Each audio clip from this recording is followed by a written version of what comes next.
और आपके साथ ब्लैक एंड व्हाइट में अब मैं अंजना ओम कश्यप आगे की खबरें बताऊंगी। आज का दिन यानी कि 12 जून 2025 दुनिया के विमान हादसों के इतिहास के सबसे काले दिनों में से एक माना जाएगा। आज अहमदाबाद में भारत के इतिहास के सबसे बड़े प्लेन हादसों में से एक हादसा हुआ। आज इस हादसे पर पूरी दुनिया से दुख जताया जा रहा है। सबसे पहले आपको इस सबसे बड़े प्लेन हादसे का अपडेट दे देते हैं। ये प्लेन अहमदाबाद से लंदन के गैटविक एयरपोर्ट जा रहा था। ये एयर इंडिया की फ्लाइट संख्या AI-171 थी जो हादसे का शिकार हुई। फ्लाइट में कुल 242 लोग सवार थे, जिसमें 230 यात्री, 10 क्रू मेंबर्स और 2 पायलट थे। जैसे ही प्लेन अहमदाबाद के सरदार वल्लभ भाई पटेल एयरपोर्ट से उड़ा, कुछ ही सेकंड्स में क्रैश हो गया। अभी तक की जानकारी के मुताबिक इस हादसे में गुजरात के पूर्व मुख्यमंत्री विजय रूपाणी जी का निधन हो गया है। हादसे में अभी तक सिर्फ एक शख्स के जिंदा होने की खबर आई है। दीव के रमेश विश्वास कुमार इस हादसे में बच गए हैं, जो दीव में घूमने के लिए गए थे और वहां से वापस गैटविक जा रहे थे। टाटा ग्रुप की तरफ से मृतकों के परिवार वालों को 1-1 करोड़ रुपए का मुआवजा देने का ऐलान भी किया गया है। इसके अलावा टाटा ग्रुप घायलों का भी इलाज करवाएगा और हादसे में जिन इमारतों का नुकसान हुआ है उनका भी निर्माण करेगा। अहमदाबाद के पुलिस कमिश्नर ने 204 लोगों की मौत की पुष्टि की। मृतकों की पहचान करना बहुत मुश्किल हो रहा है। कल्पना कीजिए, इसीलिए डीएनए सैंपलिंग का सहारा लिया जा रहा है। इस फ्लाइट में 169 भारतीय, 53 ब्रिटिश, 7 पुर्तगाली, 1 कैनेडियन नागरिक सवार थे, जिसमें 103 पुरुष थे, 114 महिलाएं थीं, 11 बच्चे और 2 नवजात शामिल हैं। इस हादसे की बड़ी बात यह है कि बोइंग का 7878 ड्रीम लाइनर का ये दुनिया में पहली बार क्रैश होने का मामला है। वैसे तो इस हादसे के कुछ वीडियो भी आए हैं जिनमें हादसा होता हुआ दिख रहा है। विमान एयरपोर्ट से जैसे ही उड़ा, तुरंत वो हादसे का शिकार हो गया। वीडियो में दिख रहा है कि कैसे विमान के नीचे गिरते ही आग लग गई। हमने आर्टिफिशियल इंटेलिजेंस की मदद से इस हादसे का एक सीक्वेंस तैयार किया है, जिसे आपको देखना चाहिए।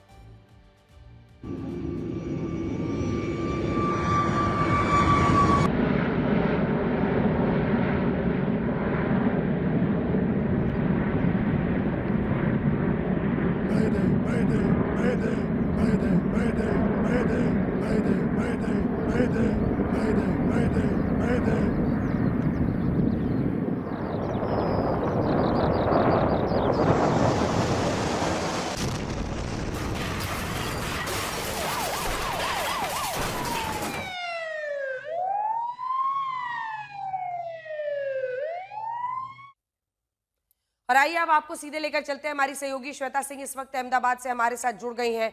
एक तरफ ये गम 204 लोगों का, अब तक का विमान हादसों का अगर हम इतिहास देखें तो चरखी दादरी के बाद शायद ये सबसे बड़ा हादसा है जिसमें सबसे ज्यादा जाने गई हैं। वहीं दूसरी तरफ जो चमत्कार ही हुआ है जिसमें एक शख्स बच गए हैं। आप वहां पर मौके पर मौजूद हैं इस वक्त, श्वेता, क्या बताएंगे?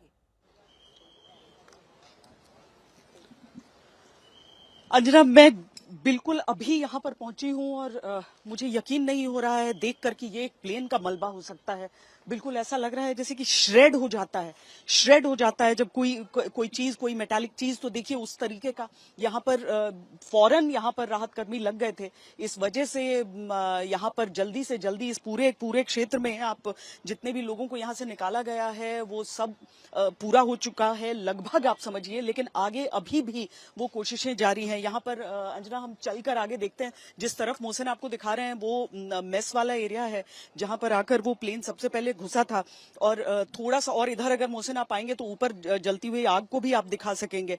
मतलब इतनी भयंकर यहाँ पर परिस्थिति बनी हुई है कि किसी के लिए भी यकीन कर पाना मुश्किल हो रहा है। क्योंकि जहां पर भी एयरपोर्ट्स होते हैं वहां पर अग्निशमन की व्यवस्था रहती है, उसकी टीमें रहती हैं, तो वो जल्दी से जल्दी दल यहाँ पर पहुंच गए थे। जेसीबी मशीनों को फौरन यहाँ पर ले आया गया था। लेकिन जो मेडिकल कॉलेज है उसका मेस, जिसके भीतर सबसे पहले वो प्लेन घुसा और उसके बाद ये पूरा आपको क्षति बाकी जो इमारत के हिस्से हैं उसमें भी दिख रहा है। वहां से भी मौतों की पुष्टि हुई है अंजना। और वाकई ये दिल दहला देने वाली तस्वीर है यहाँ पर जब आप देखते हैं कि वहां से होते हुए उस इमारत में घुसकर वहां से निकलते हुए यहाँ पूरा ये प्लेन आकर गिरा होगा।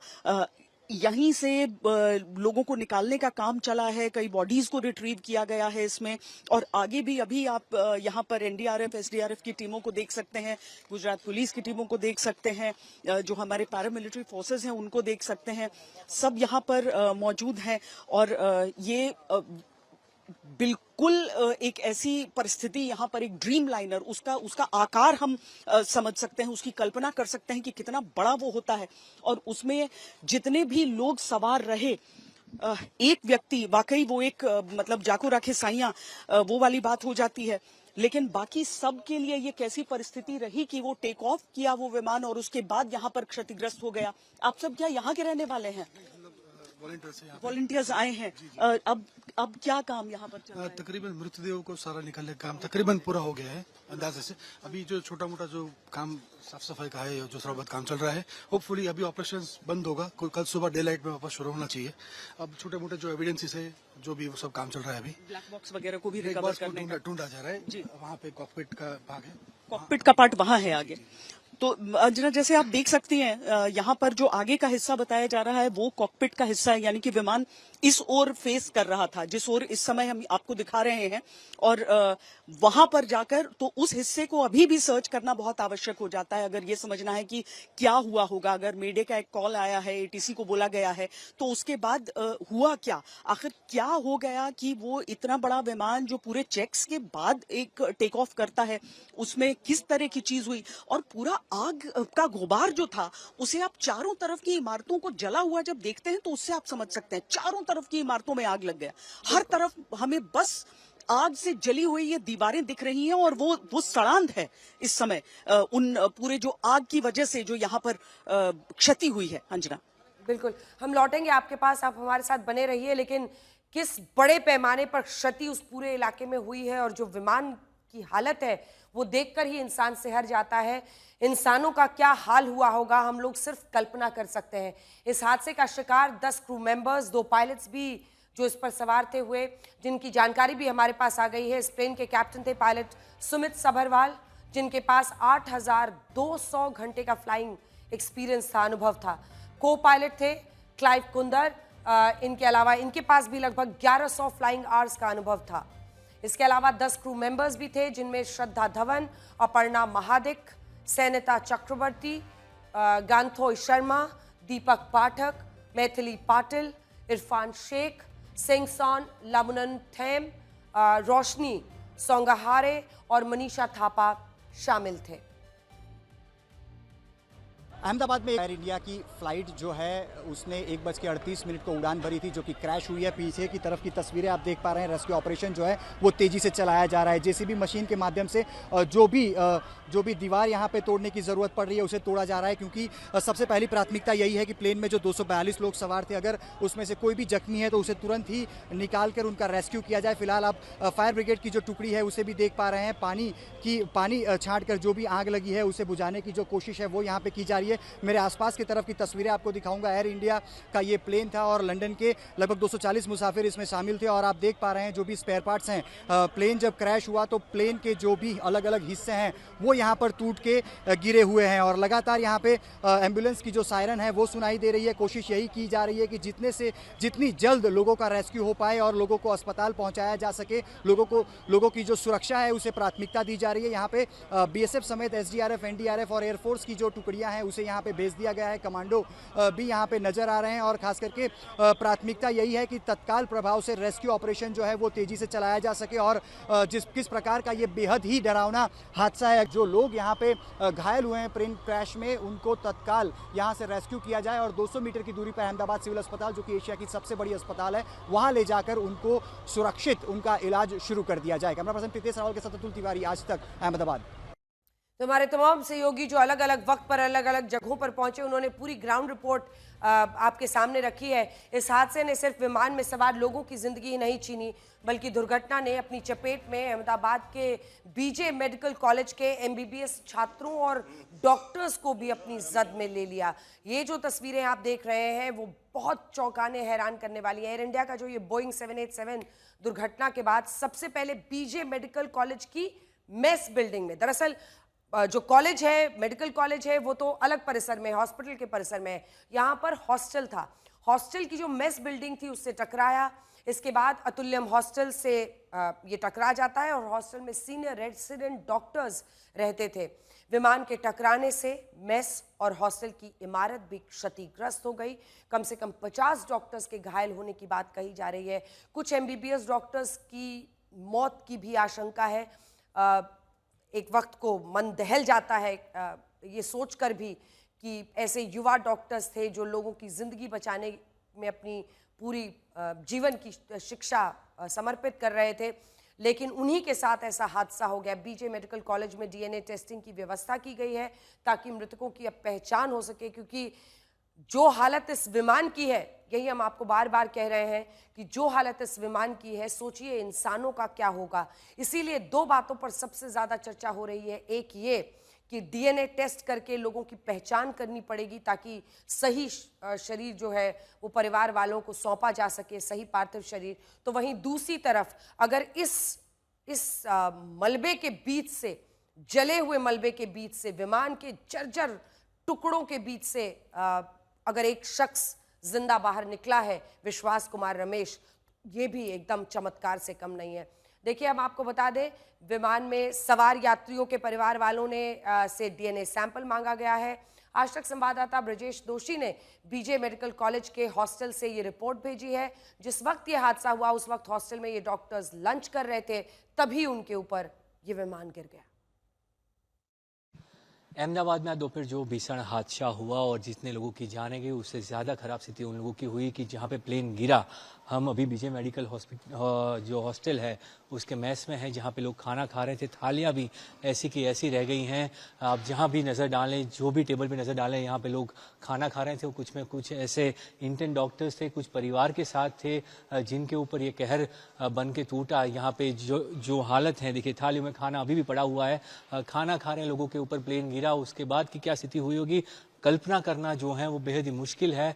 यहाँ पे कांच जो है वो टूटे हुए हैं, शीशे टूटे हुए हैं, दीवार जो है यहाँ पे देखिए प्लेन का ये जो पार्ट है वो किस तरह मैस में आके गिरा और यहाँ की दीवार टूट गई है। पूरी तरह से ये मलबे में परिवर्तित हो गया है। प्लेन का मलबा था और इसने हॉस्टल के मैस को मलबे में परिवर्तित कर दिया है। किस तरह की स्थिति यहाँ पे है, जो मैस की स्थिति थी, यहाँ पे ये डॉक्टर्स खाना खा रहे थे। ये ऐसे डॉक्टर हैं कि जो इंटर्न डॉक्टर्स हैं अभी यहाँ पढ़ाई कर रहे हैं और उसके बाद वो जो हैं आगे बढ़ने वाले हैं। उनसे पहले उनकी जो है, इनमें से कहा जा रहा है कि कुछ डॉक्टर्स की जान भी चली गई है। हालांकि आधिकारिक आंकड़ा नहीं दिया गया कि कितने डॉक्टर्स यहाँ पे थे और कितने जो है जिनकी मृत्यु हो चुकी है, पर 30 से ज़्यादा डॉक्टर्स ऐसे थे जिनको यहाँ से जो है तत्काल सारवार के लिए ले जाया गया, इलाज के लिए ले जाया गया और उनके साथ उनके परिवार के भी कुछ लोग थे।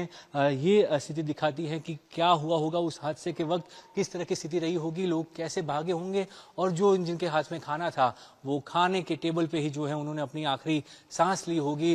और आइए आपको सीधे एक बार फिर से लिए चलते हैं। श्वेता, जो लोग वहां पर अभी भी राहत कार्य में जुटे हुए हैं, किस तरह की जानकारी दे रहे हैं कॉकपिट को भी वॉलंटियर्स? कॉकपिट तो यहाँ पर जो पड़ा हुआ है जिसके अंदर, उस चीज के अंदर कॉकपिट का मिला हुआ है, जो आगे का फ्यूजलाज है और उसके आगे का जो पार्ट है वो उसको अलग से रखा हुआ है इन्होंने। तो उसी के अंदर से जो मिलेगा उसके अंदर से evidences that they will take for the investigation. Black box अभी मिल चुका है या तलाश that they will know, we don't know about it, but that is burned, it may be in the box, that has to be find out. वो अभी काम चलते रहेंगे, दैट विल बी डन। पर जिसको निकालना था वो काम पूरा सारा, हाँ जी, जो जिनको निकालना था उनको सबको निकाल लिए हैं, जितने थे बॉडीज थे या उनके पार्ट से सब निकाले गए। निकाल, थैंक यू। शीतल जी हमें बता रहे थे, डिप्टी एसपी हैं यहाँ पर और वो ओवरसी कर रहे थे यहाँ पूरा सिविल डिफेंस के साथ और पुलिस के साथ, और उनका उसके बारे में जानकारी दे रहे थे कि जितने लोगों को निकालना था यहाँ से उनको निकालने का काम पूरा हो चुका है। लेकिन अंजना, यहाँ पर अभी भी जो कॉकपिट का हिस्सा है वहां पर अभी सबसे ज्यादा गतिविधि आपको देखी जाएगी। यहाँ सारे लोग जो लगे, एक एक व्यक्ति जो यहाँ पर लगा है आज इस पूरे ऑपरेशन में, चाहे वो सामान्य यहाँ के नागरिक हों या फिर किसी वर्दी में आपको नजर आए, लेकिन हर एक व्यक्ति का योगदान रहा कि आज यहाँ से इतनी जल्दी इस पूरे इलाके में हमने देखा कि लोगों को यहाँ से जो इन सारी इमारतों में भी लोग थे उस वजह से बहुत जरूरी था कि आग को जल्दी से जल्दी बुझा लिया जाए और उस काम को अगर संपन्न किया जाए तो उसमें योगदान सबका है। यहाँ पर एसडीआरएफ की टीमें आप नीली वर्दी में देख रहे हैं, नारंगी वर्दी में, ऑरेंज टी शर्ट्स में आप एसडीआरएफ को देख रहे हैं और ये सब यहाँ पर आप शुरुआत होते ही यहाँ पर लग गए थे और बहुत भयावह मंजर था सबके लिए। एक ऐसी चीज को देखना जहां पर जो आग की लपटों में, आग के गोले में तब्दील हो चुकी हो, उसमें अपने आप को रिस्क करके मैं सबके कपड़ों पर, सबके शरीर पर वो निशान देख सकती हूँ जो लगातार शुरुआत से ही यहाँ पर रहने के कारण होगा मुमकिन है। यहाँ पर अभी भी मैं आपको बताऊं कि ऐसा लग रहा है जैसे कि गर्म धाह निकल रहा है। किसी आग के बुझने के बाद जिस तरह की स्थिति रहती है वो, और जब लपटें उठ रही थी उसी समय से यहाँ पर जल्दी से जल्दी सबको कैसे मदद पहुंचानी है उसके लिए एसडीआरएफ के ये सभी जवान यहाँ पर रहे थे। अब पीछे का जो पूरा हिस्सा है उसका काम पूरा हुआ है, लेकिन यहाँ पर इसके आगे जो देख रहे हैं वहां पर अब पूरा ध्यान केंद्रित है, क्योंकि अब जो कॉकपिट है उसके जरिए ये निकलना है कि क्या उसमें से कुछ जो ब्लैक बॉक्स है वो बरामद हो ताकि चीजें सामने निकलें। इसलिए आप अभी भी स्ट्रेचर के साथ अंजना यहाँ पर देख सकती हैं जो एसडीआरएफ की टीमें हैं, एनडीआरएफ की टीमें हैं, उन सबको वो अभी भी स्ट्रेचर्स लेके आपको यहाँ पर दिख जाएंगे। ये वायरिंग भी आप देखिए मेरे पैरों के नीचे जो इस समय यहाँ पर दिख रही है, हालांकि यहाँ पर तलाश की जा चुकी है अधिकांश चीजों की और इसीलिए जो मुख्य एरिया है जहाँ पर अभी भी आपको ढूंढना है वहां पर आप कॉर्डन करके उसको रखा गया है, क्योंकि वहां कोई भी चीज ऐसी हो सकती है जो एक सबूत हो। लेकिन यहां से लोगों को निकाला जाना, कई चीजें जैसा वो बता भी रहे थे अभी सर की बॉडी पार्ट्स को भी एक साथ करके निकाला गया है और आगे अस्पताल में ले जाया गया है। वहां देखिए धुआं अभी भी उठ रहा है, धुआं उठ रहा है, सुलग रहा है वो कॉकपिट का जो हिस्सा है। प्लेन का जो नोज है वो इस तरफ गिरा था और टेल जो है वो दूसरी तरफ, पीछे की तरफ। और मेस पर जो आग की बात हम आपको कह रहे हैं कि मेस पर आग अभी भी, आग की जो लपटें हैं वो धधक रही हैं, जहां पर अभी भी बुझाने की कोशिश चल रही है। अग्निशमन के जो कर्मी हैं वो सब उस तरफ हैं, वहां पर वो भी चल रहा है, लेकिन सामने भी जो धुआं है वो अभी भी निकल रहा है वहां से। तो क्योंकि एक प्लेन होता है वो इतना ज्वलनशील चीज वो होती है और बिल्कुल इतना ईंधन के साथ आपने बस टेक ऑफ किया है कि यहाँ की परिस्थितियां अकल्पनीय है। बिल्कुल 1.25 लाख लीटर से ज्यादा एयर टर्बाइन फ्यूल होता है, एटीएफ होता है। अहमदाबाद प्लेन क्रैश से एक साथ कई घरों को कभी ना भूलने वाला दर्द मिला है, लेकिन विमान में सवार कम से कम एक शख्स ने मौत के मुंह से अपनी जिंदगी छीन ली। एयर इंडिया के सीट नंबर 11A पर यात्रा कर रहे रमेश विश्वास कुमार अभी तक मिली जानकारियों के मुताबिक जिंदा बचने वाले इकलौते यात्री हैं। उन्होंने दुर्घटना का शिकार हुए विमान से कूदकर अपनी जान बचाई। उन्हें अस्पताल में भर्ती कराया गया है। दीव के प्रशासन के मुताबिक रमेश विश्वास कुमार केंद्र शासित प्रदेश के उन 15 नागरिकों में से थे जो इस बोइंग 787 एयरक्राफ्ट से यात्रा कर रहे थे। 38 वर्ष के रमेश विश्वास कुमार इकोनॉमी क्लास से विमान में यात्रा कर रहे थे और ये हम आपको उनकी सीट दिखा रहे हैं। रमेश विश्वास कुमार अपने भाई अजय विश्वास कुमार के साथ लंदन की यात्रा के लिए निकले थे। रमेश विश्वास कुमार तो जिंदा बच गए, लेकिन भाई अजय की अभी तक की मिली जानकारी के मुताबिक जान नहीं बच पाई है। आज अपराह्न जो अहमदाबाद लंदन फ्लाइट क्रैश हुई है उसमें दीव के करीब 15 नागरिक चिन्हित किए गए हैं और एक नागरिक मिस्टर विश्वास घायल अवस्था में हॉस्पिटल में एडमिट हैं।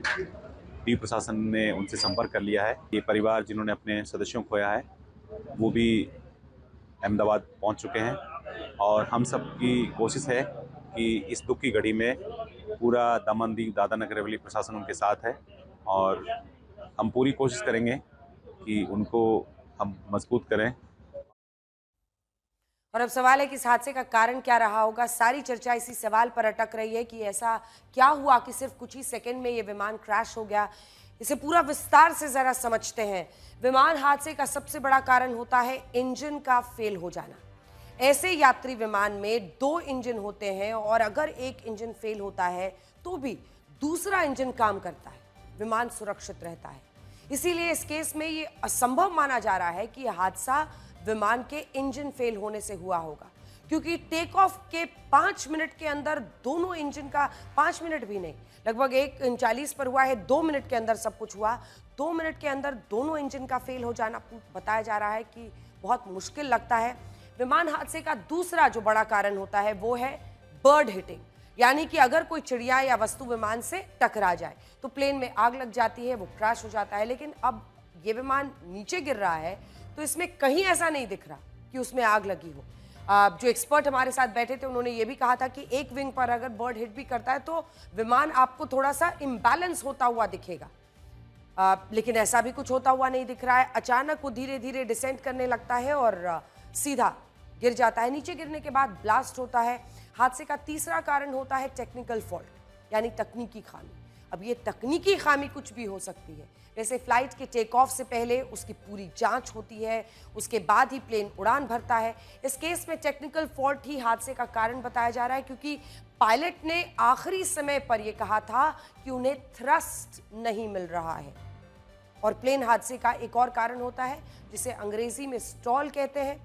इसका मतलब होता है जब विमान अचानक हवा से जमीन की तरफ आने लगता है, क्योंकि उसके विंग्स को ऊपर उड़ने के लिए पर्याप्त हवा नहीं मिलती है। विमान को टेक ऑफ करने के लिए मैक्सिमम स्पीड अचीव करनी होती है और ये स्पीड 300 किलोमीटर प्रति घंटे की होनी चाहिए। एक बार अगर प्लेन इस स्पीड पर पहुंच गया तो फिर पायलट के पास रुकने का फिर समय नहीं हो। और हादसे का एक और कारण होता है पायलट की गलती। टेक ऑफ और लैंडिंग में पायलट का सबसे महत्वपूर्ण रोल होता है। एक बार जब विमान उड़ गया तो फिर हवा में तो पायलट ही उसे ऑटो पायलट मोड में चलाते हैं, लेकिन टेक ऑफ और लैंडिंग में ही पायलट की कुशलता चाहिए होती है और सबसे ज़्यादा हादसे भी इसी वक्त होते हैं। हालांकि इस मामले में अगर आप देखें तो दोनों ही पायलट ज़बरदस्त फ्लाइंग आवर एक्सपीरियंस के साथ थे।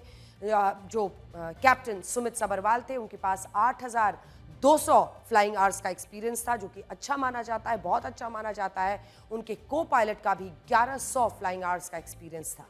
इस केस में भी ऐसा ही लग रहा है जैसे पायलट विमान को उस वक्त कंट्रोल नहीं कर पाए जब कोई टेक्निकल फॉल्ट आया। विमान हवा में उड़ा और फिर अचानक से नीचे की तरफ लहराता हुआ दिखाई देता है।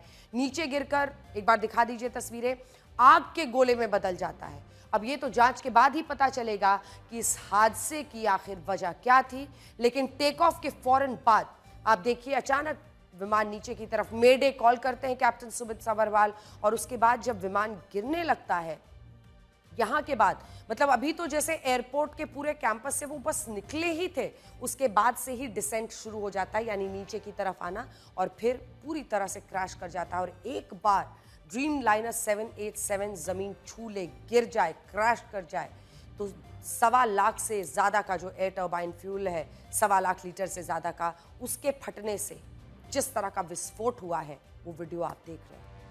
अब बहुत से लोग ये भी सोच रहे होंगे कि ये विमान तो सिर्फ 425 फीट ही ऊपर पड़ा था और दुर्घटनाग्रस्त हो गया, लेकिन फिर भी इसमें इतनी बड़ी संख्या जो है वो लोगों की जान क्यों गई?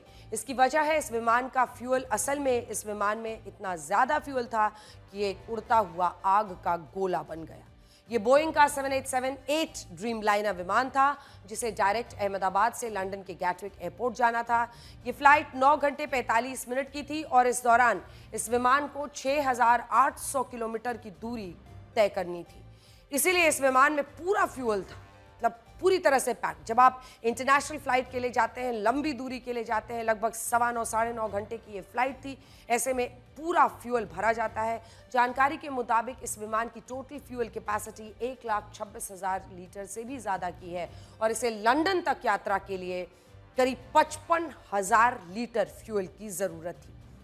कोई भी विमान ज़रूरत से ज़्यादा फ्यूल लेकर उड़ता है क्योंकि इमरजेंसी कहीं भी आ सकती है। कई बार ऐसा होता है कि किसी भी कारण से विमान को लैंडिंग की परमिशन नहीं मिलती है और उसको दूसरी जगह जाना पड़ता है या आसमान में उसको वक्त गुजारना पड़ता है। हवा में आप देखते होंगे जब बड़े बड़े एयरपोर्ट्स पर बहुत ज़्यादा कंजेशन हो, भीड़ हो, तो विमान वहीं पर ATC से कोऑर्डिनेट करके एक एरिया में उड़ता रहता है जब तक उसको लैंडिंग के लिए जगह ना मिले। इसी वजह से विमान अपनी ज़रूरत से ज़्यादा फ्यूल लेकर चलता है। इस हिसाब से हम माने तो कम से कम 65 से 70,000 लीटर फ्यूल तो इस विमान में रहा ही होगा। और विमान को उड़े हुए भी सिर्फ कुछ सेकंड्स हुए थे, इसीलिए उसका पूरा फ्यूल उसमें मौजूद था। जब सिर्फ 425 फीट की ऊंचाई से गिरा तो वो एक तरह से आग का गोला बन गया। अब सोचिए कि अगर 65 से 70,000 लीटर जेट फ्यूल एक जगह पर गिरेगा और उसमें आग लगेगी, सोचिए क्या स्थिति होगी। वैसे ही हाईली इन्फ्लेमेबल सब्सटेंस ये होता है, बहुत ज्वलनशील होता है। विमान में इसी वजह से, एटीएफ की ही वजह से लोगों को लाइटर और कुछ भी ऐसी चीज़ें लेने की इजाज़त नहीं होती है जो जिसकी चिंगारी भी निकले, क्योंकि फिर वहाँ से जो आग भड़केगी उसको रोका नहीं जा सकता। इसीलिए तो हम कह रहे हैं कि ये विमान पूरी तरह से आग का गोला बन गया और उस वक्त यहाँ कम से कम 1200 से 1500 डिग्री सेल्सियस का तापमान रहा होगा। और इस तापमान पर, इस टेम्परेचर पर तो लोहा तक गल जाता है। सोचिए इंसान का क्या हाल हुआ होगा। चलते हैं, हमारी सहयोगी इस वक्त हमारे साथ श्वेता मौजूद है सीधा अहमदाबाद से। श्वेता, किस तरह की जानकारी मिल रही है उस हॉस्टल के मद्देनजर भी, क्योंकि हमने वहां पर भी जो तस्वीरें थी हम अपनी ग्राउंड रिपोर्ट दिखा चुके हैं, वहां पर क्या स्थिति है इस वक्त, क्या जानकारी मिल रही है, कितने लोग वहां से अस्पतालों में गए हैं, कुछ पता चल रहा है? लगभग 50 का आंकड़ा दिया जा रहा है अंजना, लेकिन ये देखिए यहीं पर आप इसको अगर देख लें इस बिल्डिंग के इस हिस्से को, तो आप समझ लेंगे भीतर बिस्तर लगे हुए हैं। देखिए जहां पर स्टूडेंट्स रहते हैं आमतौर पर, और ये वाकई आप सोचिए कि यहाँ पर स्टूडेंट्स बैठकर भीतर सो रहे हों, पढ़ रहे हों, कुछ भी कर रहे हों, और उस समय इस तरह का एक विमान आकर यहाँ पर टकरा जाए। ये रास्ता मैं आपको वो दिखा रही हूँ ऊपर, जहाँ से जो रास्ता है विमानों के जाने का, और उस तरफ जहां पर आग अभी भी लगी है वो मेस का एरिया जहां पर पहले टकराते हुए आया, और यहां पर वो हॉस्टल के बाकी रूम्स में आपको दिखा रही हूँ जहां पर घिसटता हुआ जब प्लेन आगे आया और आग के गोले में तब्दील हुआ, उस समय यहां पर स्टूडेंट्स मौजूद थे। और इसीलिए आप इस पूरे इसकी देखिए ग्रिल मेल्ट कर गया है उस गर्मी से, उस गर्मी से पूरा जो मैं नीचे से ऊपर तक देख पा रही हूँ, पूरे में जो ग्रिल है वो पूरी तरीके से मेल्ट करके ये टेढ़ा हो चुका है। यहाँ पर भीतर कितनी बड़ी मतलब जो धधकते हुए आग की लपटें वहां पर पहुंची होंगी, उसके बारे में हम केवल कल्पना ही कर सकते हैं कि क्या परिस्थिति वहां पर रही होगी। आप वहां पर बुक्स और बिस्तरों को आप भीतर देख सकते हैं। तो दूसरी तरफ आप जब यहाँ पर नजर दौड़ाती है ना अंजना, तो यहाँ पर आपको मुमकिन है कि जो एयरक्राफ्ट से छिटक कर चीजें गिरी, दवाइयों की पोटलियां, वो सारी चीजें यहाँ पर दिख रही हैं आपको। कुछ सीट्स, जली हुई सीट्स आपको दिख जाएंगी। कुछ ऐसी चीजें जो लोग ट्रैवल करते हैं तो अपने हाथ में, अपने हैंड बैगेज में रखते हैं, वो चीजें आपको दिख जाएंगी। कुछ कपड़े के टुकड़े आपको जो आग से बच गए होंगे वो आपको दिख जाएंगे। और उन सारी जली हुई चीजों के साथ आप उस खुशी को, उस कुचले हुए सपने को, उस जले हुए सपने को महसूस कर सकती हैं। बिल्कुल। एक बार चलते हैं, हमारे सहयोगी अतुल तिवारी इस वक्त हमारे साथ जुड़ रहे हैं अस्पताल के बाहर से।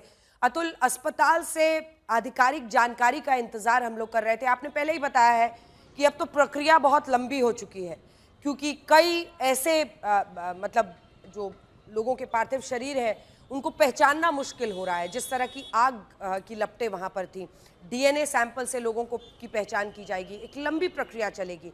लेकिन क्या, कितने लोगों का इलाज चल रहा है, कितने लोग हताहत हुए हैं, इस बारे में कुछ आधिकारिक जानकारी अस्पताल की तरफ से दी जाएगी? बिल्कुल, सिविल अस्पताल की तरफ से अभी तक 41 लोगों का जो लिस्ट जारी किया गया है वही लिस्ट मानकर चलना पड़ेगा, क्योंकि लगभग 1-2 घंटे पहले ये पहले 25 और उसके बाद 16, कुल मिलाकर 41 जितने जो लोग हैं उनके घायलों का लिस्ट जो है जारी किया गया है। और फिलहाल सिविल अस्पताल की मैं तस्वीर आपको दिखाऊंगा। इसी सिविल अस्पताल के तीसरे मंजिल पर लगभग 41 जितने लोगों का इलाज भी चल रहा है, और उसी में एक खुशकिस्मत शख्स जो कि दीव घूम के अपने परिवार के साथ लौटा था, और वो लंदन की फ़्लाइट में सवार था, और खुद ही जब फ्लाइट क्रैश हुई तो वो खुद ही उसमें से कूदकर बाहर की तरफ निकला। उसका भी इलाज इसी अस्पताल में चल रहा है। फ़िलहाल जिस प्रकार से सिविल अस्पताल की अगर बात करें तो एकमात्र इसी शख्स जो कि विश्वास जिसका नाम है, और इसके अलावा बाकी के जो 241 जो पैसेंजर्स हैं उनकी किसी भी प्रकार की जानकारी नहीं मिल पा रही है। अभी तक अगर हम 200 से ऊपर का भी मृत्युआंक की अगर बात करते हैं, या किसी की तरफ से ये कहा भी जाता है ये आंक, लेकिन ये आंक ज़रूर से इससे ऊपर जाएगा, क्योंकि जो मैस एरिया था जहाँ पे जो नर्सिंग स्टाफ और जो विद्यार्थी जो खाना खा रहे थे वहाँ से भी कई लोगों की डेथ हुई है। उसके बाद जो कुछ ही देर पहले जिस बिल्डिंग की तस्वीरें दिखाई जा रही थी उस बिल्डिंग में भी जो MBBS के जो स्टूडेंट्स थे उनकी भी मौत हुई है। तो तो ये आंकड़ा जरूर से बढ़ेगा। आधिकारिक तौर पर अभी किसी प्रकार की सिविल प्रशासन की तरफ से मौत की पुष्टि नहीं की गई है, लेकिन डीएनए सैंपलिंग की बात कही जा रही है, क्योंकि जिस प्रकार से आग लगी और फ्यूल जिस प्रकार से पूरा फ्यूल भरा हुआ था प्लेन में, और जब प्लेन क्रैश हुआ तो जो आग के लपटे थे वो करीब 3 से 4 किलोमीटर की दूरी तक दिखाई दे रही थी। इसी से अंदाजा लगाया जा सकता है कि किस प्रकार का ये भयावह मंजर उस वक्त रहा होगा। और जो डेड बॉडी वहां से निकाली गई है, शुरुआती तस्वीरें भी जो मैंने अपने आंखों से देखी, बनाए रखिए, आगे और भी जानकारी लेते रहेंगे। तस्वीरें आप वहां की दिखा सकते हैं। आप दोनों का धन्यवाद हमारे साथ जुड़ने के लिए। लेकिन इस घटना के बारे में जरा बताते हैं कि इस विमान ने जब उड़ान भरी तब क्या हुआ। दोपहर 1:38 जब विमान ने टेक ऑफ किया, टेक ऑफ के तुरंत बाद विमान ने एयर ट्रैफिक कंट्रोलर को मेडे कॉल दी। किसी भी फ्लाइट में मेडे कॉल एक इमरजेंसी मैसेज है। ये पायलट द्वारा उस वक्त दिया जाता है जब विमान किसी बड़े खतरे, मतलब जानलेवा खतरे में फंसा होता है, या फिर विमान के यात्रियों और क्रू की जान को सीधा खतरा होता है। मेडे कॉल कई स्थितियों में हो सकता है, जब विमान का इंजन फेल हो जाए, विमान में आग लग जाए, हवा में टकराने का खतरा हो, या हाईजैक की स्थिति पैदा हो जाए। मेडे कॉल के जरिए पायलट एयर ट्रैफिक कंट्रोलर को संपर्क करता है और अपने नजदीकी विमानों को अलर्ट करता है कि उनके प्लेन को तुरंत मदद की जरूरत है। मेडे कॉल की स्थिति में इस प्लेन के रेडियो पर 3 बार मेडे बोला जाता है। इस स्थिति में पायलट बार बार 3 बार वो मेडे कहते हैं। इससे एयर ट्रैफिक कंट्रोलर को स्पष्ट हो जाता है कि विमान वास्तव में संकट में है। ये मजाक में या गलती से नहीं बोला जाता। जैसे ही मेडे कॉल दिया जाता है, कंट्रोल रूम उस विमान को प्राथमिकता देता है, अपने सभी संसाधनों को उसकी मदद में लगा देता है, जैसे इमरजेंसी लैंडिंग की इजाजत हो, रनवे खाली कराना हो, एम्बुलेंस हो, फायर ब्रिगेड तैयार रखना हो। मेडे शब्द फ्रेंच के मायदर से बना है, जिसका मतलब होता है मेरी मदद करो, हेल्प मी। यही यदि हालात बहुत ज्यादा गंभीर नहीं हो लेकिन चिंताजनक हो, तब पायलट पैन कॉल करता है, जो मेडे से एक श्रेणी कम गंभीर कॉल मानी जाती है। इस विमान के पायलट ने भी मेडे कॉल दी। पायलट ने एयर ट्रैफिक कंट्रोलर को कहा कि आई एम लूजिंग थ्रस्ट, यानी हमें थ्रस्ट नहीं मिल रहा। थ्रस्ट से ही विमान ऊपर की तरफ जाता है। इसी बीच जमीन से लगभग 425 फीट की ऊंचाई पर उसका संपर्क टूट गया और थ्रस्ट न मिलने की वजह से विमान हवा में असंतुलित हुआ और कुछ ही सेकंड में एयरपोर्ट की सीमा के बाहर एक घनी आबादी वाले इलाके में आ गिरा। क्रैश के तुरंत बाद विमान में भयानक आग लग गई। अब सवाल यह है कि आखिर थ्रस्ट होता क्या है, जिसके ना मिलने से यह विमान इस तरह से दुर्घटनाग्रस्त हो गया। क्योंकि अभी इतनी जानकारी तो आ ही रही है कि उसने मेडे के पहले थ्रस्ट नहीं मिल रहा, ये जानकारी एटीसी को दी थी। अब देखिए, वास्तव में थ्रस्ट एक मैकेनिकल फोर्स होता है जो किसी विमान को हवा में उड़ने की ताकत देता है। ये थ्रस्ट विमान के इंजन द्वारा पैदा किया जाता है। ऐसे में सवाल यही है कि आखिर इंजन गैस पर काम करता है। जैसे ही गैस पीछे की ओर तेजी से जाती है, विमान का इंजन इसके विपरीत तेजी से आगे बढ़ता है, जो विमान के लिए एक फोर्स पैदा करता है, जिससे विमान आगे बढ़ता है। इसे ही थ्रस्ट कहते हैं। ये थ्रस्ट होता है। ये क्रिया की प्रतिक्रिया के नियम पर काम करता है, एक्शन के बदले रिएक्शन। आसान भाषा में इसे एक कार के उदाहरण से समझ सकते हैं। विमान के पायलट की जगह अगर आप देखें तो कार की सीट पर आप बैठे हैं। जैसे आप एक्सीलरेटर पर पैर रखते हैं, आप खुद को सीट से एक तरह से देखते हैं कि आप उससे लग के बैठे हैं। इसके विपरीत दिशा में आपकी कार आगे बढ़ती है। इस हादसे में कई लोगों ने अपनों को खोया है। वो सुबह ही अपने परिजनों को लंदन की फ्लाइट में बिठाकर लौटे थे। ज्यादातर लोग गुजरात के ही थे, अलग अलग जिलों के थे। जैसे ही उन्हें हादसे की जानकारी मिली, उनमें से बहुत से लोग एयरपोर्ट पहुंच गए।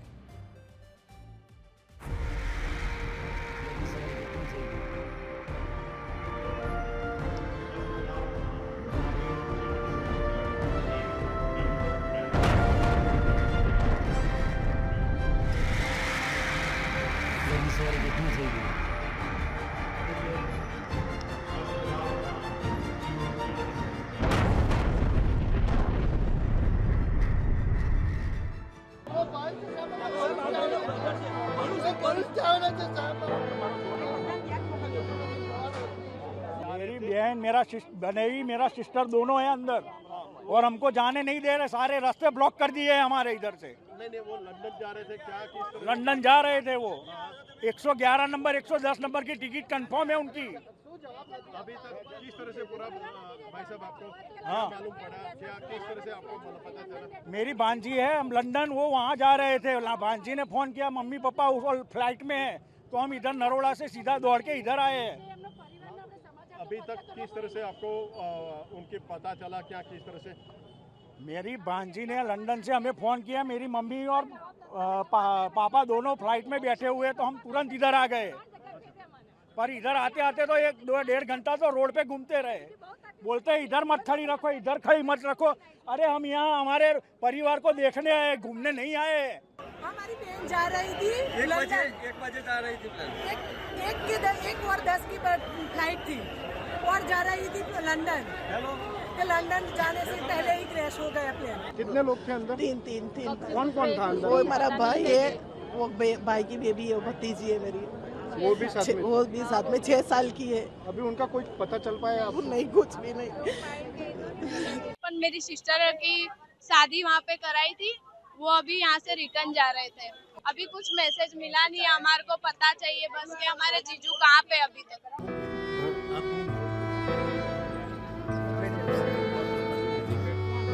के पास जा रही थी। आपकी बेटी क्या करने जा रही थी? उसके हस्बैंड के पास जा रही थी। वो कितने साल से वहाँ पे रह रही है? 4 साल हो गए, 5वां साल है अभी। अच्छा, तो यहाँ पे आपको मिलने के लिए आए? सुबह यहाँ पे ड्रॉप करके गया 11:30 बजे और 1 बजे का फ्लाइट था उनका। तो मैं जैसे बड़ौदा पहुँचा, खाना वाना खाया, उसके बाद तुरंत न्यूज़ देखे मैंने। उसके बाद मैंने इंक्वायरी की तो पता चला वही फ्लाइट है जो क्रैश हो चुका है। किस तरह से अभी परिवार में क्या माहौल है? माहौल अभी बहुत गमगीन है और अभी कुछ बता नहीं सकते क्योंकि बहुत सारी डेड बॉडीज़ है और पहचानना भी मुश्किल है। इस हादसे में गुजरात के पूर्व मुख्यमंत्री विजय रूपाणी का भी निधन हो गया है। वो कुछ दिनों के लिए लंदन जा रहे थे। उनका एक वीडियो भी वायरल हो रहा है जिसमें वो 2 ब्रिटिश नागरिक अपना कुछ वीडियो बना रहे हैं। ये आज दोपहर का अहमदाबाद एयरपोर्ट का ही वीडियो है जिसमें एयरपोर्ट पर बैठकर ये दोनों ब्रिटिश नागरिक वीडियो बना रहे हैं और इनके वीडियो में पीछे से विजय रूपाणी दिख रहे हैं।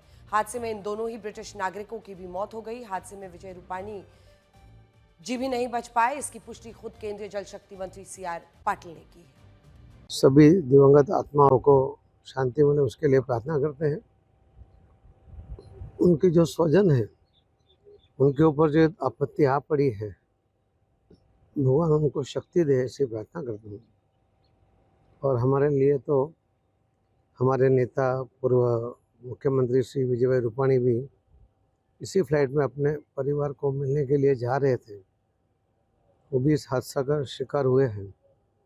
भगवान उनकी भी आत्मा को शांति दे। भाजपा परिवार में ये बहुत बड़ी खोट आई है।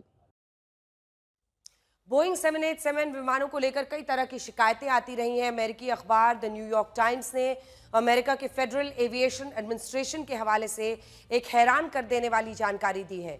बोइंग के एक इंजीनियर ने FAA के सामने दावा किया था कि 787 ड्रीमलाइनर के कुछ हिस्से विमान के फ्यूजलाज यानी मुख्य बॉडी से ठीक तरीके से नहीं जुड़े हुए हैं और ये कभी भी हवा में टूटकर अलग हो सकते हैं। ये बात सही है कि बोइंग 787 इससे पहले कभी क्रैश नहीं हुआ, लेकिन ऐसा नहीं है कि बोइंग 787 दुनिया का सबसे सुरक्षित विमान है।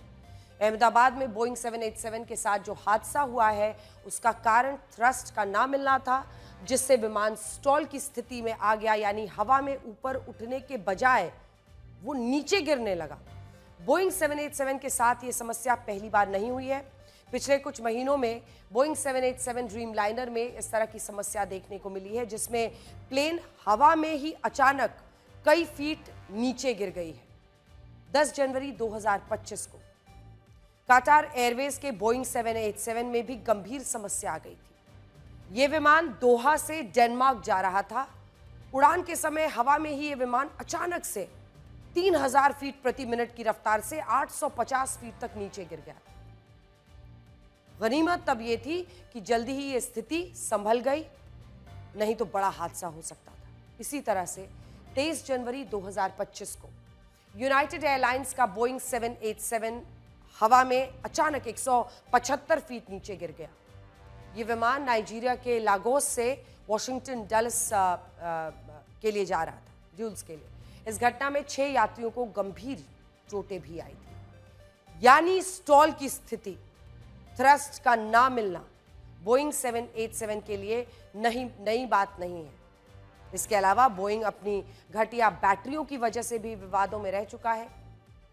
वर्ष 2013 में बोइंग 787 के विमानों में घटिया बैटरी इस्तेमाल करने के आरोप लगे थे।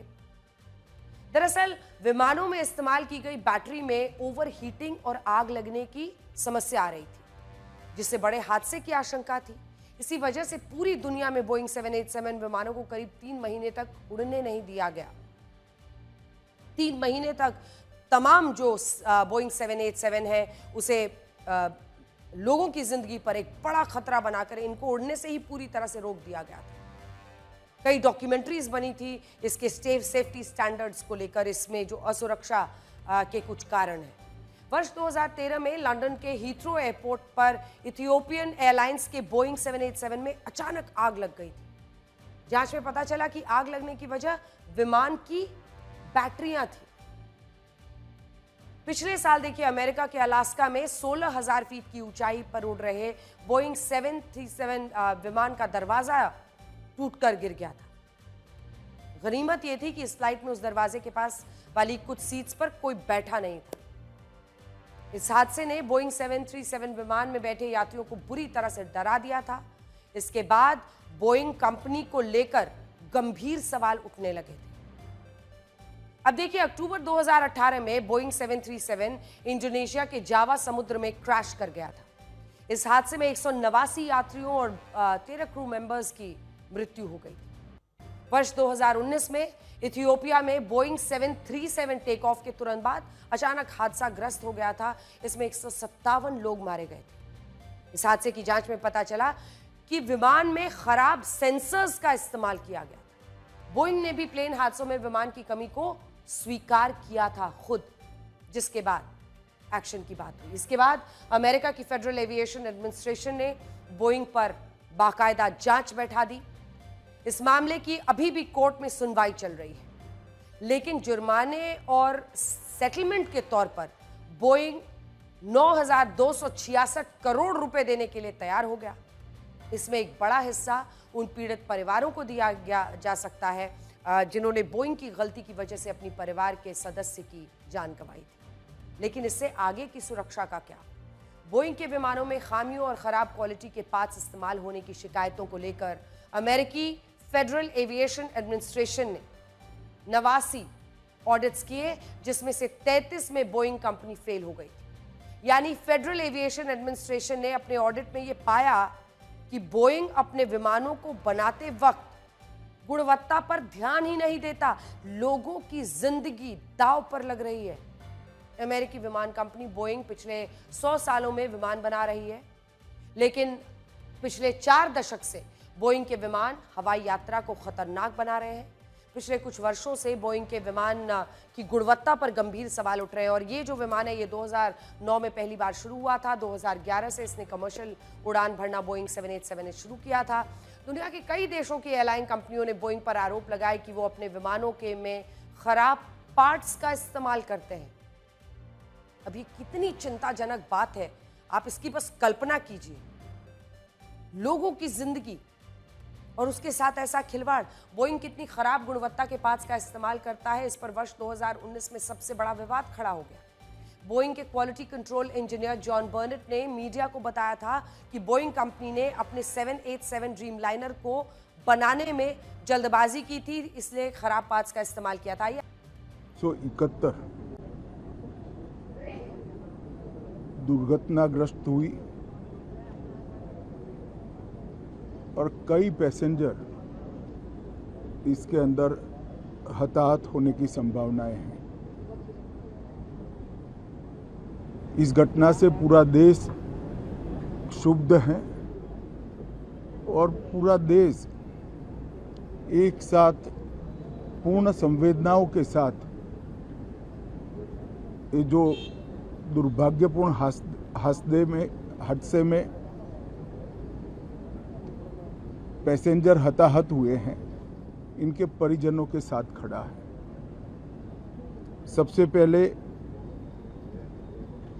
मैं भारत सरकार, गुजरात सरकार, भारत सरकार के प्रधानमंत्री जी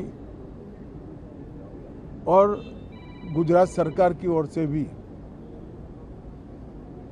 जो लोग हताहत हुए हैं, इनके परिजनों के प्रति गहरी संवेदना व्यक्त करता हूं।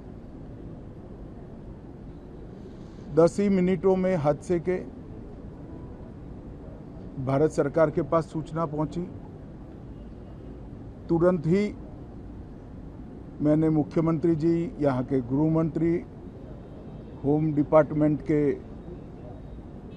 Control room, civil aviation department, civil aviation मंत्री, सभी से संपर्क किया। प्रधानमंत्री जी का भी तुरंत ही फोन आ गया और भारत सरकार और गुजरात सरकार के सभी डिपार्टमेंट एक साथ होकर राहत और बचाव कार्य में लगे। इस विमान में कुल मिलाकर 230 यात्री देश के और विदेश के और 12 क्रू मेंबर सवार थे। इसमें से एक यात्री का बचने का अच्छा समाचार मिला है, मैं उनको मिलकर आया हूं। मृत्यु का आंकड़ा तो डीएनए परीक्षण और यात्रियों की पहचान के बाद ही अथॉरिटी अधिकृत रूप से घोषित करेगी, मगर जो यात्री बचा है उसको मैं मिलकर आया हूं। घटना के तुरंत बाद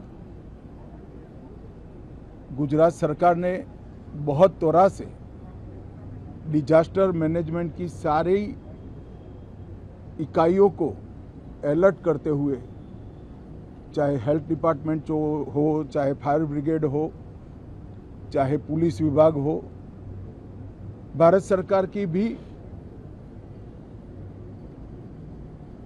सीएपीएफ को संपर्क कर सभी ने एक साथ मिलकर राहत और बचाव का कार्य चालू किया। मगर 1.25 लाख लीटर ईंधन विमान के अंदर ही था और लगभग गर्मी, तापमान इतना ऊंचा हो गया कि किसी को बचाने की मौका ही नहीं मिला।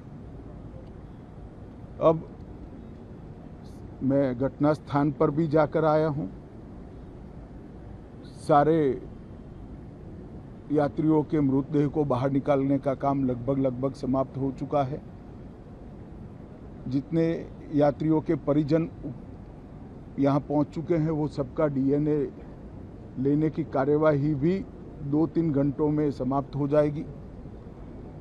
विदेश में जिनके परिजन हैं, उनको सूचना देने की कार्यवाही समाप्त हो चुकी है और जैसे ही पहुंचते हैं उनके भी डीएनए सैंपल लिए जाएंगे और मृतदेहों की पहचान के लिए जितने मृतदेह मिले हैं, इनके भी डीएनए सैंपल लेने की कार्यवाही समाप्त हो चुकी है। गुजरात में ही लगभग 1000 के आसपास डीएनए टेस्ट करने पड़ेंगे। ये सभी टेस्ट करने की क्षमता गुजरात में विकसित है, तो डीएनए टेस्टिंग के लिए कहीं गुजरात के बाहर जाने की ज़रूरत नहीं पड़ेगी। गुजरात की एफएसएल और नेशनल फॉरेंसिक साइंस यूनिवर्सिटी दोनों मिलकर कम से कम समय में डीएनए का परीक्षण पूरा करने के बाद परिवारजनों को अपना मृतदेह, परिजन का मृतदेह सौंपने का काम करेंगे। उनके रहने की सुविधा, उनकी सांत्वना की सुविधा, जिनको मेडिकल प्रॉब्लम ट्रॉमा के कारण हुए, इनकी मेडिकल की सुविधा, ये सारी व्यवस्था बहुत सुचारू रूप से हो चुकी है। अभी रिव्यू मीटिंग में सारी व्यवस्थाओं को हम सब मंत्रियों ने साथ में मिलकर देखा है। एविएशन डिपार्टमेंट ने अपनी जांच शुरू कर दी है और जांच तेजी से आगे बढ़े इसके लिए भी एविएशन मंत्री जी ने सूचनाएं दी है। मैं फिर से एक बार राहत काम में जिन जिन एजेंसियों ने त्वरा के साथ बचाव और राहत का काम किया वो सभी का धन्यवाद करना चाहता हूं और फिर से एक बार जिन्होंने अपने परिजनों को गंवाया है, हताहत हुए हैं, वो सभी को मनपूर्वक संवेदनाएं व्यक्त करता हूं। मैं एक बार जरूर कहना चाहता हूं कि ये एक्सीडेंट है, एक्सीडेंट को कोई रोक नहीं सकता, परंतु 365 दिन 24 घंटा इस तरह की घटना के लिए प्रशासन का जो अलर्टनेस है उसकी कसौटी उसी वक्त होती है जब ऐसी घटनाएं होती है। और आज गुजरात के डिजास्टर मैनेजमेंट की तैयारियों का एक प्रकार से दुर्भाग्यपूर्ण तरीके से मगर कसौटी हुआ और बहुत त्वरा के साथ यहाँ पर काम किया गया, वो पूरे देश के मीडिया के सामने और परिजनों के सामने भी आया है। अंत में मैं फिर से एक बार सम्माननीय प्रधानमंत्री नरेंद्र मोदी जी की ओर से, भारत सरकार और गुजरात सरकार की ओर से सभी हताहत लोगों के परिजनों के प्रति गहरी संवेदना व्यक्त करता हूं। धन्यवाद। तो गृह मंत्री अमित शाह जो कि अस्पताल में पहुंचे, वहां पर मौजूद घायलों से मिले हैं और वो खास तौर पर रमेश कुमार विश्वास से भी मिले जिनकी जान बच गई है इस हादसे के बाद। लेकिन आपको बता दें जो बड़ी बातें उन्होंने कही उसमें उन्होंने इस बात की चर्चा की कि हादसा, एक्सीडेंट जिस तरह से हुआ, वक्त ही नहीं मिला कि हादसे को रोका जा सके या कुछ मदद की जा सके। हादसा हाथ में नहीं है, लेकिन उसके बाद जो बचाव और राहत का कार्य है उसमें जो प्रशासन की तरफ से जल्दबाजी दिखाई गई है उसकी वजह से कई लोगों को बचाया जा सका है। परिजनों के प्रति प्रधानमंत्री नरेंद्र मोदी और अपनी तरफ से गहरी संवेदना उन्होंने जाहिर की। फौरन हर संभव मदद हमारी तरफ से किया गया है। ये विमान हादसा दुर्भाग्यपूर्ण है और पीड़ित परिवारों के साथ मेरी पूरी संवेदना है। ये सब गृह मंत्री बोलते हुए उन्होंने कहा कि अभी आंकड़ों के बारे में कुछ भी स्पष्ट नहीं कहा जाएगा क्योंकि डीएनए की जांच होगी और ये वहीं की एफएसएल जो लैब्स है उसमें जल्द से जल्द जांच की जाएगी अहमदाबाद में, ताकि ये सुनिश्चित किया जा सके परिवार वालों को देखने के बाद कि आखिर जो मृत शरीर है उनका वो किसे सौंपना है। क्योंकि आप भी जानते हैं कि जिस तरह के तापमान में ये विमान जला है, शरीर का क्या हाल हुआगा मानव शरीर का। ऐसे में कई लोगों को पहचान पाना ही नामुमकिन हो चुका है। आइए आपको सुनाते हैं उन्होंने क्या कहा। हताहत होने की संभावनाएं हैं। इस घटना से पूरा देश क्षुब्ध है और पूरा देश एक साथ पूर्ण संवेदनाओं के साथ ये जो दुर्भाग्यपूर्ण हादसे में पैसेंजर हताहत हुए हैं इनके परिजनों के साथ खड़ा है। सबसे पहले मैं भारत सरकार, गुजरात सरकार, भारत सरकार के प्रधानमंत्री जी और गुजरात सरकार की ओर से भी जो लोग हताहत हुए हैं इनके परिजनों के प्रति गहरी संवेदना व्यक्त करता हूं। 10 ही मिनटों में हादसे के भारत सरकार के पास सूचना पहुंची। तुरंत ही मैंने मुख्यमंत्री जी, यहाँ के गृह मंत्री, होम डिपार्टमेंट के control room, civil aviation department, civil aviation मंत्री, सभी से संपर्क किया। प्रधानमंत्री जी का भी तुरंत ही फोन आ गया और भारत सरकार और गुजरात सरकार के सभी डिपार्टमेंट एक साथ होकर राहत और बचाव कार्य में लगे। इस विमान में कुल मिलाकर 230 यात्री देश के और विदेश के और 12 क्रू मेंबर सवार थे। इसमें से एक यात्री का बचने का अच्छा समाचार मिला है, मैं उनको मिलकर आया हूं। मृत्यु का आंकड़ा तो डीएनए परीक्षण और यात्रियों की पहचान के बाद ही अथॉरिटी अधिकृत रूप से घोषित करेगी, मगर जो यात्री बचा है उसको मैं मिलकर आया हूं। घटना के तुरंत बाद गुजरात सरकार ने बहुत त्वरा से डिजास्टर मैनेजमेंट की सारी इकाइयों को अलर्ट करते हुए, चाहे हेल्थ डिपार्टमेंट जो हो, चाहे फायर ब्रिगेड हो, चाहे पुलिस विभाग हो, भारत सरकार की भी सीएपीएफ को संपर्क कर सभी ने एक साथ मिलकर राहत और बचाव का कार्य चालू किया। तो गृह मंत्री ने तमाम जानकारी दी। इस मामले में हम बात कर रहे थे बोइंग विमानों की। बोइंग कंपनी के खिलाफ कोर्ट में केस चला। एक सुनवाई में जॉन बर्नेट ये बताया कि विमान में इस्तेमाल होने वाले कई पार्ट्स जो बोइंग 787 है उसके नकली हैं। विमान का इमरजेंसी ऑक्सीजन सिस्टम 2M दर्जे का है, जिसका फेलियर रेट जो है, मतलब फेलियर की जो उसका फीसदी है वो 25% के आसपास है। यानी बोइंग 787 ड्रीम लाइनर के केबिन में उड़ते समय हवा का दबाव कम हुआ तो विमान के 25% हिस्से में बैठे यात्रियों का दम घुटने लगेगा। 62 वर्षीय जॉन बर्नेट बोइंग के खिलाफ एक विसल ब्लोअर थे और बोइंग कंपनी के साथ उनका 30 सालों का अनुभव था। बोइंग में चल रही धांधली के खिलाफ उन्होंने कोर्ट में अपना बयान भी दर्ज करवाया था, लेकिन अगली सुनवाई से पहले ही जॉन बर्नेट की संदिग्ध परिस्थितियों में मौत हो गई थी और उन्हें किसी व्यक्ति ने गोली मार दी थी। कुल मिलाकर जो परिस्थितियां बन रही हैं, अब ये पुराने हम आपको तस्वीरें दिखा रहे हैं, लेकिन जो आज अहमदाबाद में हुआ है उसको लेकर पूरे देश में, पूरे लोगों के मन में। गृह मंत्री अतुल तिवारी हमारे साथ जुड़ गए हैं। अतुल, गृह मंत्री ने जानकारी दी और मुझे लगता है कि जो प्रॉपर आंकड़े हैं वो एक बार तभी जारी किए जाएंगे। अभी डीएनए टेस्ट करके परिवार वालों को शव सौंपने का, उनका पार्थिव शरीर सौंपने की पहले चुनौती होगी।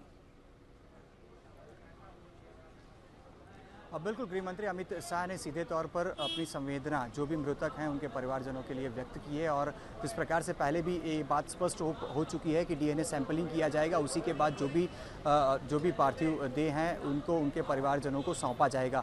स्पष्ट तौर पर गृह मंत्री की तरफ से कहा गया कि 230 जितने पैसेंजर जो हैं वो प्लेन में सवार थे और 12 जितने जो क्रू मेंबर हैं उनकी मौजूदगी थी। यानी कि जो आंकड़ा 242 का आ रहा है वही आंकड़ा स्पष्ट तौर पर उनकी तरफ से बताया भी गया है, लेकिन उन्होंने यही कहा है कि एक शख्स जो कि प्लेन में मौजूद था वो बचा है, लेकिन मृत्यांक को लेकर किसी भी प्रकार की बात उनकी तरफ से नहीं की गई है, क्योंकि बहुत ही साफ चीज़ है कि जब भी डीएनए सैंपलिंग होगा उसके बाद ही जब डेड बॉडी उनके परिजनों को दी जाएगी, उसी के बाद जो है आंकड़े वो सिविल अस्पताल हो चाहे गुजरात के स्वास्थ्य विभाग हो उनकी तरफ से रिलीज़ किए जाएंगे। लेकिन एक बात स्पष्ट हो चुकी है, 242 जो मुसाफिर प्लेन के अंदर सवार थे उसमें से सिर्फ एक जिसका इलाज अहमदाबाद सिविल में चल रहा है, 241 की कोई सीधे तौर पर जानकारी नहीं आ रही है और डीएनए सैंपलिंग की जो कार्यवाही है वो शुरू हो गई है। इसमें उन्होंने एक और भी बड़ी बात कही है कि बीजे मेडिकल कॉलेज जहां पे डीएनए सैंपलिंग के ऑप्शंस जरूर से उपलब्ध हैं, लेकिन DNA sampling forensic science university जो कि गांधीनगर में स्थित है वहां से करवाए जाएंगे। यानी कि 242 समेत जो भी और भी डेड बॉडीज होंगी,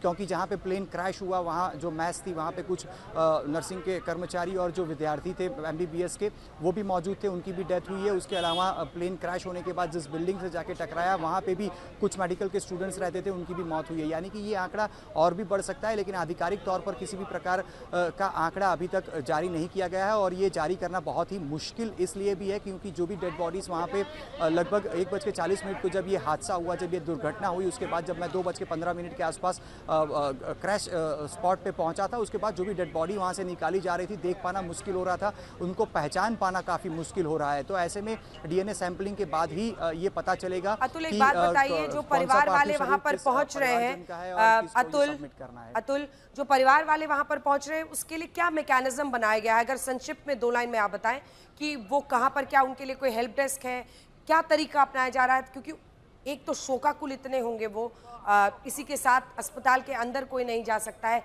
क्या मैकेनिज्म वहां पर तैयार किया गया है? 3 लाइन में बताइए।